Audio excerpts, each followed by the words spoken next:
లోపల ఎవరండి? హలో,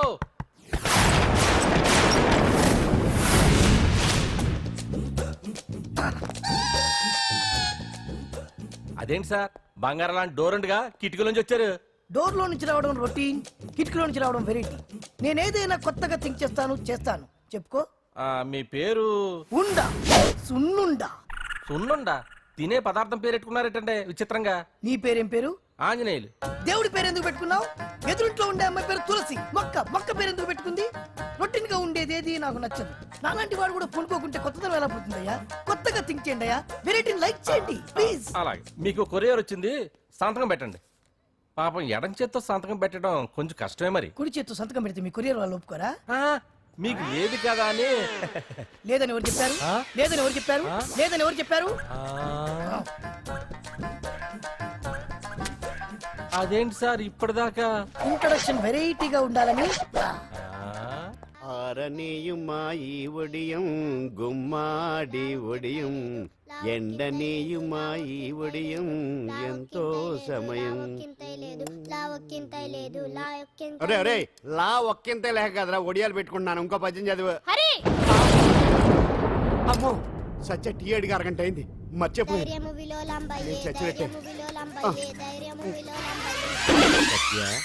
ఏంటి ఎంతసేపు అడిగి? అంటే నీకు పప్పు సార్లు ఒడియాలు ఇష్టమని ఎంత కష్టమైనా పెడుతున్నాను. తాగు. ఏంటిది? కాఫీ అడిగితే టీ ఇస్తావా? అదే ఇందాక హాల్లోంచి టీ అని పిలిచావు కదా. నేను టీ అనలేదు, నువ్వు చెప్పింది వినపడక ఏమిటి అన్నాను. ఏమిటిలో టీ ఒకటే వినిపించి. చిచ్చి, పెళ్ళం ఆఫీస్కి వెళ్ళి కష్టపడొస్తుంటే అన్ని అమర్చి పెట్టాలని లేదు. ఇంట్లో ఉండి పీకే పనేంటంట?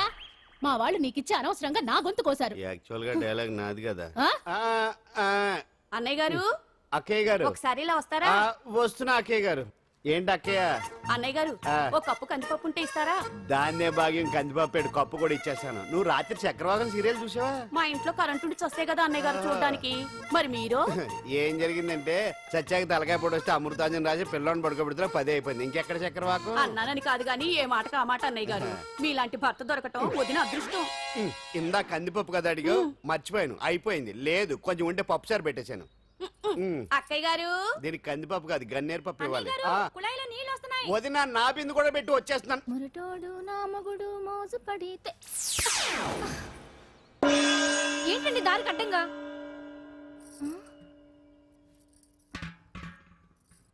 ఏమండి? చెల్లెమ్మ నీళ్ళు వచ్చేస్తున్నాయట. ఏంటి ఏమైంది? ఏంటోనండి ఉలుకు పలుకు లేకుండా పడున్నారు. అవునా? ఏమండి? ఒరే సుబ్రహ్మణ్యం సామ్యాన పూలు పట్టరండి. ఒరే జోగరావు సెంటు పట్టరా, వాసన వచ్చేస్తున్నాడు. ఐస్ కూడా పట్టరా. ఇప్పుడు అవన్నీ ఎందుకండి అన్నయ్య గారు? ఇంకా నీకు బొట్టు ఖర్చు పూల ఖర్చు లేదమ్మా. బావ నీకు న్యాయం చేసి వెళ్ళిపోయాడు. నాకు అన్యాయం చేసిపోయారు. రాత్రి వంకాయ కూర వండమంటే వండి పెట్టారు. ఎల్ఐసి పాలసీ కట్టమంటే కట్టకుండానే పోయాడు.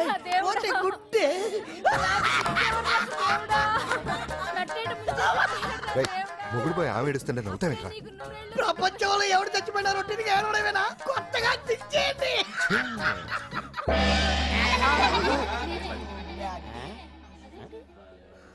ఏటి కావుడు అందరూ ఇలా ఉన్నారేటి? ఎవడైనా పోయేటి? నువ్వే పోయావు అనుకున్నావు. నేను పోవడం శవాసనం వేసి యోగ నిద్రలోకి వెళ్ళాను. నేను శాశ్వత నిద్ర అనుకున్నా. ఎలా పాడ లేకుండా ఆసనాలు ఏంటి ఆంజనేయులు? వ్యసనాలు ఉంటే తప్ప కానీ ఆసనాలు వేస్తే తప్పటి పండు. ఇదిగో నేను ఇలా ఆసనాలు వేయబట్టే ఇంత స్ట్రాంగ్ గా ఉన్నాను. యంగ్ వైఫ్ ని మెయింటైన్ చేస్తున్నాను. లేకపోతే ఈళ్ళగా పెళ్ళంచని మొగుళ్ళగా అలా ఉండిపోయింది. పదండి వదిన, నీళ్ళు ఆగిపోయి టైం అయింది. రాసి వెళ్ళమ్మా నిద్ర ట్రస్ట్. బామా బామ్స్ బామ్స్ వచ్చా ముదురు. ఏంటి బెండకాయ బాగా ముదిరిపోయి ఎందుకు పనికిరావు, అందుకని పారేస్తున్నా. మరి వంట చెయ్యలేదు. మునక్కాయలు ఉన్నాయి కదే, ఎంత పొడుగున్నా ఏం లాభం? ఇది ముదిరి చచ్చింది. వంకాయ వంకాయ లేతగా ఉన్నా కోసే కత్తిపేట ముద్దు బారి తెగి చావడం లేదు. అయినా ఇప్పటిదా 33 ఏళ్ళు ఆయే. బామా బామా అబ్బబ్బబ్బబ్బా ఆకలేస్తుంది.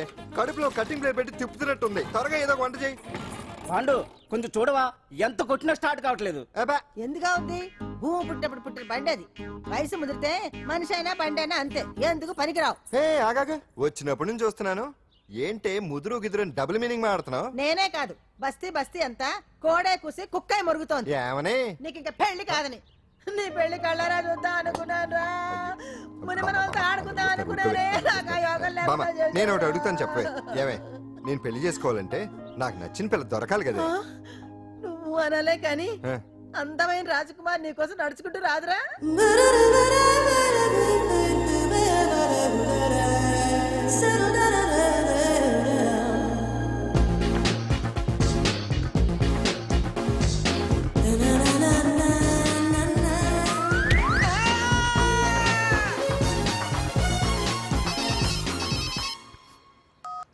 హలో వాట్ డాడీకి డాడీకి హార్ట్ అటాక్ వచ్చిందా ఎప్పుడు వచ్చింది ఇప్పుడు ఎలా ఉంది ఏ హాస్పిటల్ అడ్మిట్ చేశారు హలో హలో ఛీ, ఇప్పుడే ఛార్జింగ్ అయిపోవాలా నాకు తీసుకోండి మేడం నో ప్రాబ్లం నాది వాడుకోండి ఇది ఛార్జింగ్ అయిపోయింది నాది చార్జరు ఫుల్ ఛార్జింగ్ తీసుకోండి నా సిగ్నల్ సూపర్ ఎక్కడైనా వస్తుంది ఓకే థ్యాంక్ యూ హలో ఇది సిగ్నల్ రావట్లేదు నాది వస్తుంది తీసుకోండి full signal okay hello hello ఇది కలవట్లేదు ఇది ట్రై చేయండి please okay thank you hello ఇది కలిసిందండి హలో Carry on. ఏ హాస్పిటల్ రూమ్ నెంబర్ ఎంత డాక్టర్ గారు వచ్చారా ఓకే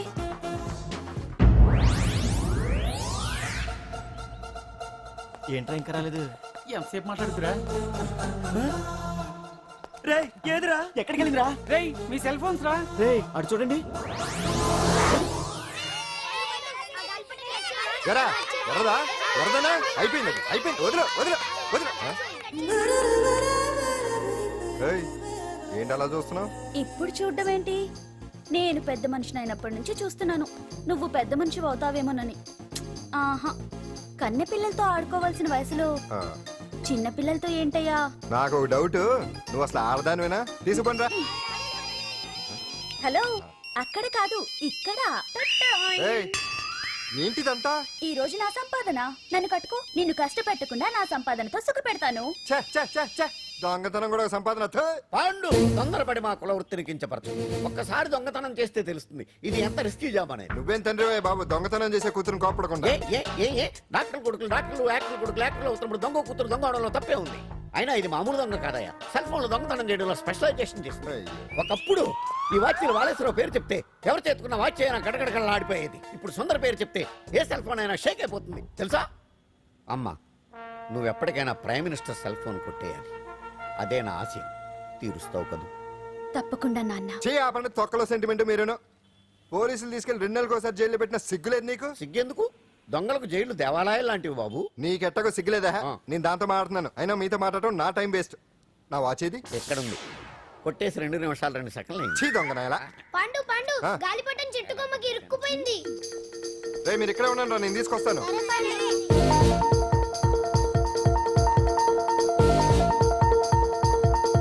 ఒరేయ్, ఒరేయ్, ఒరేయ్. ఎటాడో ఎక్కేస్తున్నాడు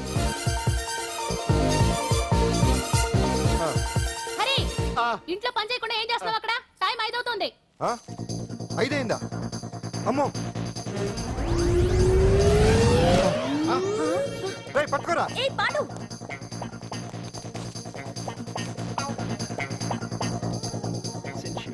శ్రీదేవి నా చాయిస్ 4 అమ్మయ్య అంజలి ప్రోగ్రామ్ ఇంకా రాలేదు అంతెత్తు మించి దూకింది టీవీ చూడ్డానికా టీవీ చూడటానికి కాదు టీవీలో అంజలిని చూడటానికి ఇదిగో పిల్లలు ఫోన్ నంబర్ ఇస్తారు ఆ నంబర్ మీరు అందరూ కొట్టండి ఇదిగోండి పట్టుకోండి ఇదిగో పట్టుకో నమస్కారం వచ్చింది ఈ పోటీ ప్రపంచంలో ప్రతి మనిషికి మానసిక ఒత్తిడి ఒక పెద్ద సమస్య అయిపోయింది అలాంటి సమస్యలకు పరిష్కారం చూపడానికే ఈ మీకోసం కార్యక్రమం ఆ, ఈ లైవ్ ప్రోగ్రామ్ లో ఈ రోజు మిమ్మల్ని కలుసుకోబోయే వ్యక్తి ప్రముఖ మానసిక వైద్యులు శ్రీ గుండు హనుమంతరావు గారు హనుమంతరావు గారు నమస్కారం నమస్కారం మీరు డయల్ చేయాల్సిన నంబర్ 040 రేయ్ కొట్టండి రా కొట్టండి నంబరు 04014374757 ఫోన్ చేసి డాక్టర్ గారితో మాట్లాడండి దొరికింది దొరికింది దొరికింది దొరికింది ఈ రోజు మన ఫస్ట్ కాల్ ఎవరో చూద్దామా చూద్దాం హలో హలో హలో హలో అంజలి గారు బాగున్నారా బాగున్నానండి మీరు మనమండి మనమంటే పాండు పాండు ఓ మీరా మీరు ఈ ఏడాది అవార్డు కొట్టేస్తారని పోయిన ఉగాది లైవ్ ప్రోగ్రామ్ లో చెప్పాను కదా కొట్టేశారు. That is Pandu. మీకు ఇంకా తిరుగులేదు, కుమ్మేయండి. ఓకే థ్యాంక్స్ పాండు గారు. ఇక్కడ డాక్టర్ గారు ఉన్నారు, మీరు ఆయనతో ఉండేవండి. ప్రోగ్రామ్ ఎవరికైనా అక్కడే పడి ఉంటాడు కదా. ఏమండి మన డాన్స్ ఎంత వరకు వచ్చింది? మీరు తలుచుకుంటే ఎరగేస్తారండి, తెలుసండి మనకి. డాక్టర్ గుండు హనుమంతరావు గారు ఉన్నారండి. మీ సమస్య ఏదన్నా ఉంటే అంజలి, అంజలి గారు, అంజలి ఈ గుండు ఒకడు. బాబు పాండు ఏమిటి నీ సమస్య? మీరే నా సమస్య. మీరేంటండి బాబు మధ్యలో అమ్మోరు పక్కన ఆంబోతులాగా? అంజలి గారు మీరేంటండి గుండ్రట్టు బొట్టు పెట్టారు? అసలు మీ మొహమే చందమామలాగా ఉంటుంది. మీరు నిలువు బొట్టు పెడితే బాగుంటారు.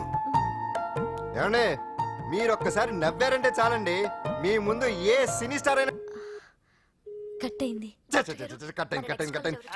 కొట్టండి కొట్టండి, అందరూ కొట్టండి. సీను, ఆ పాండు ఫోన్ చేస్తే కనెక్ట్ చేయదని ఎన్నిసార్లు చెప్పాను? కరెక్టే, కానీ అతను రకరకాల ఫోన్ నుంచి రకరకాల గొంతులతో మాట్లాడుతుంటే ఎలా తెలుసుకోమంటారు? ఎవరికి లైన్ దొరుకుతుంది, దీనికి ఎలా దొరుకుతుందో ఏంటో బాబోయ్. Hi hi. ఎవరి గురించే? Pandu Pandu Pandu that is Pandu. Live programme లో నీ వీరాభిమాన వీరాభిమన్యుడే. ఏమంటాడేంటి? ఏమంటాడు? బొట్టు చిన్నది పెట్టండి, దుద్దులు పెద్దవి పెట్టండి, ఆ చీర కట్టండి, ఈ చీర కట్టద్దు, డాన్స్ ఇరగదీయండి. ఆ లాంగ్వేజ్ ఒకటి తినేస్తున్నాడే బాబు. ఊరుకోవే పాపం, నువ్వంటే ఎంత అభిమానం లేకపోతే అంత అబ్జర్వ్ చేస్తాడు. అయినా సినిమా వాళ్ళకి క్రికెటర్స్ కి ఇలాంటి పిచ్చి అభిమానులు ఉంటారు గానీ టీవీ యాంకర్వి నీ మీదేంటి అతనికి అంత అభిమానం? ఏ సినిమా వాళ్ళ మీద క్రికెట్ వాళ్ళ మీద అభిమానం ఉండాలా? ఒక మనిషి నచ్చాలంటే గొప్ప హోదానే ఉండక్కర్లేదు, మంచి మనసుంటే చాలు. పంప తీసి అంజలి మనసు టీవీలో నీకు కనిపించిందా ఏంటి? అదే మరి. మీకు తెలియని విషయం ఒకటి ఉంది. ఏంటో? అంజలిని టీవీలో చూసే ముందే బయట ఒకసారి నేను చూశాను. ఒకరోజు కేటరింగ్ సప్లై కోసం నేను సిమ్స్ హాస్పిటల్కి వెళ్ళాను. అక్కడేదో ప్రారంభోత్సవం కోసం మంత్రి గారు వచ్చారు. అక్కడే మొదటిసారి నేను అంజలిని చూశాను. నేను ప్రారంభించిన ఈ క్యాన్సర్ విభాగం అందరికీ ఆరోగ్యాన్ని ఆయుష్ని సమకూర్చాలని మనస్ఫూర్తిగా కోరుకుంటున్నాను. అయ్యా మంత్రి గారు, అయ్యా చంపేశారయ్యా, నా బిడ్డను చంపేశారు. ఏం జరిగిందమ్మా? నా బిడ్డ గుండె ఆపరేషన్ ఉచితంగా చేస్తారని మీ గవర్నమెంట్ వాళ్ళు ఇక్కడికి తీసుకురమ్మని చెప్పారయ్యా.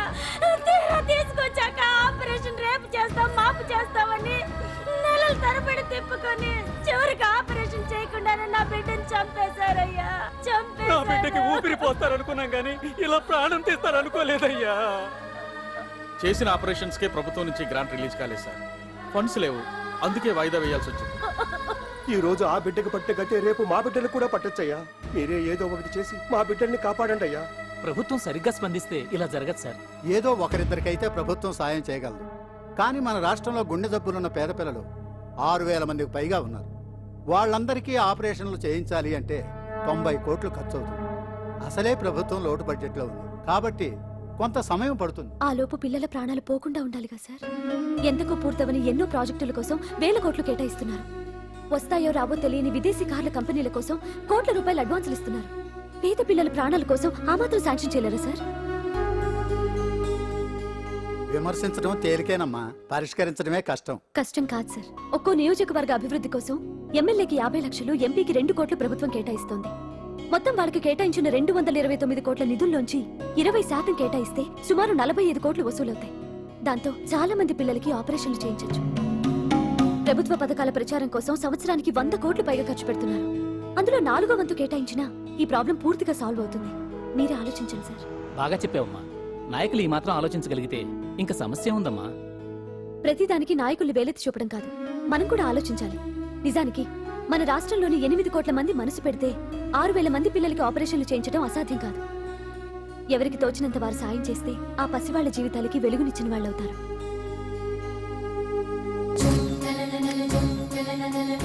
ఇదిగోండి సార్ చెక్. ఇప్పటి వరకు నేను సంపాదించిందంతా ఈ పిల్లల కోసం విరాళంగా ఇస్తున్నాను.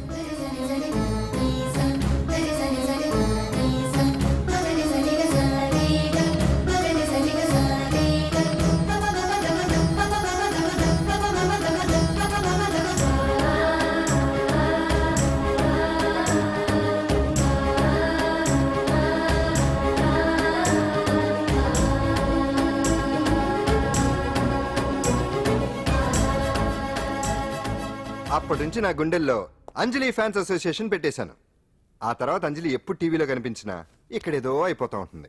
ఆహా, అక్కడేదో అయిపోతుందా? ఇప్పుడు అర్థమైందిరా. ఇన్నాళ్ళు పెళ్లి చేసుకో అంటే వినిపించుకోంది ఆ టీవీలో పిల్ల మీద మనసు పడా. అది సరేగాని బామ్మ, ఆ రోజుల్లో నీకు ఏ హీరో అంటే ఇష్టం? ఎందుకురా? చెప్పు. ఇంకెవరు? ఎన్టీ వాడే. ఆ రోజుల్లో ఎంత అందంగా ఉండేవాడో కదూ.